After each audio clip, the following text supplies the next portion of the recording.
I was working at a financial firm in New York City with a bunch of very smart people, and I had a brilliant boss I much admired. I went to my boss and told him I was going to start a company selling books on the internet.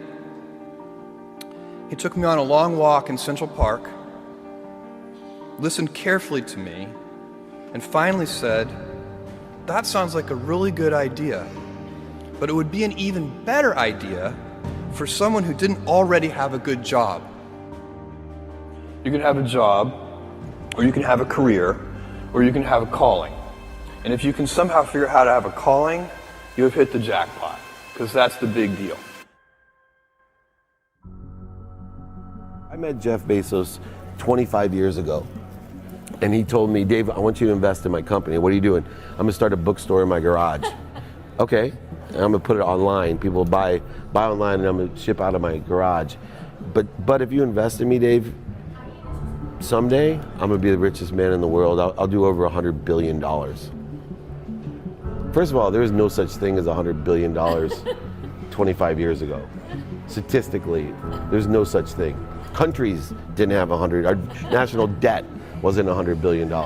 And this dude's telling me at 26 years old that he's gonna be the richest man in the world because he has a garage and the internet? That was his truth.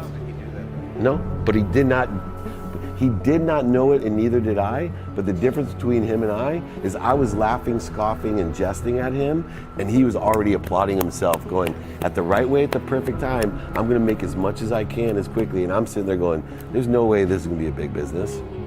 Do something you're very passionate about, and don't try to chase what is kind of the hot passion of the day. Seen in that light, it really was a difficult choice, but ultimately, I decided I had to give it a shot. I didn't think I'd regret trying and failing, and I suspected I would always be haunted by a decision to not try at all. After much consideration, I took the less safe path to follow my passion, and I'm proud of that choice. As a young boy, I had been a garage inventor. I'd invented an automatic gate closer out of cement-filled tires, a solar cooker that didn't work very well out of an umbrella and aluminum foil, baking pan alarms to entrap my siblings. I'd always wanted to be an inventor, and she wanted me to follow my passion. There's a military phrase that I especially love, and it says, "Slow is smooth and smooth is fast." And I have seen that in every endeavor I've ever been in.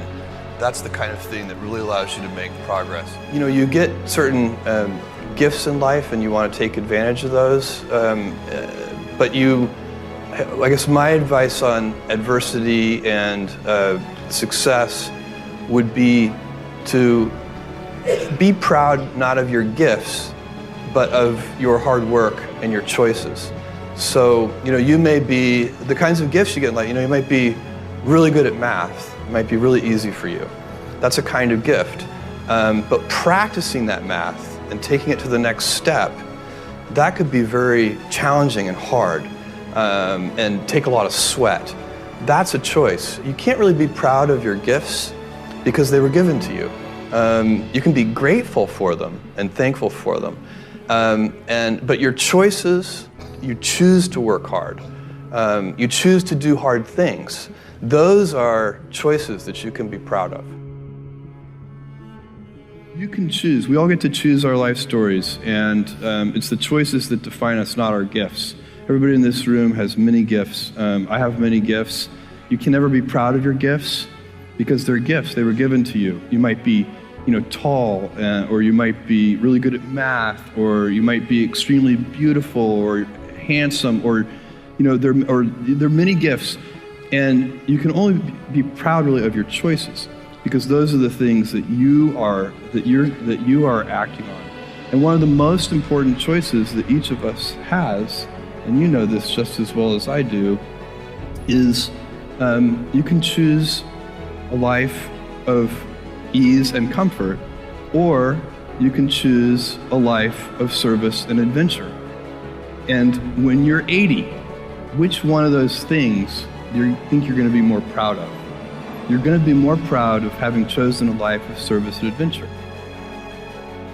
There's never been a better time to be alive.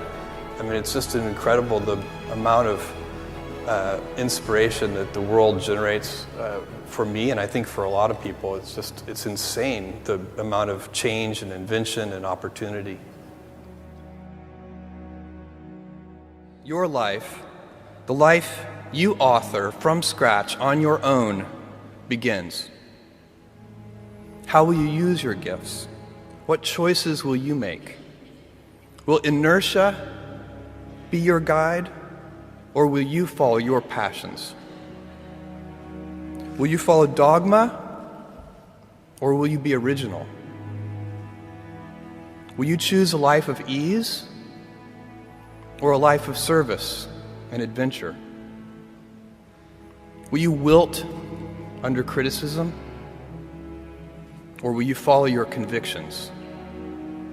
Will you bluff it out when you're wrong, or will you apologize? Will you guard your heart against rejection, or will you act when you fall in love? Will you play it safe, or will you be a little bit swashbuckling? When it's tough, will you give up, or will you be relentless? Will you be a cynic, or will you be a builder? Will you be clever at the expense of others, or will you be kind? Every time you figure out some way of providing tools and services that empower other people to deploy their creativity, you're really onto something. You know, you're very lucky if you have a career. A lot of people end up with a job. If you don't love your work, you're never going to be great at it. Jules Verne, Mark Twain, Galileo, Newton, all the curious from the ages would have wanted to be alive, most of all, right now. As a civilization, we will have so many gifts, just as you as individuals have so many individual gifts as you sit before me. How will you use these gifts? And will you take pride in your gifts or pride in your choices?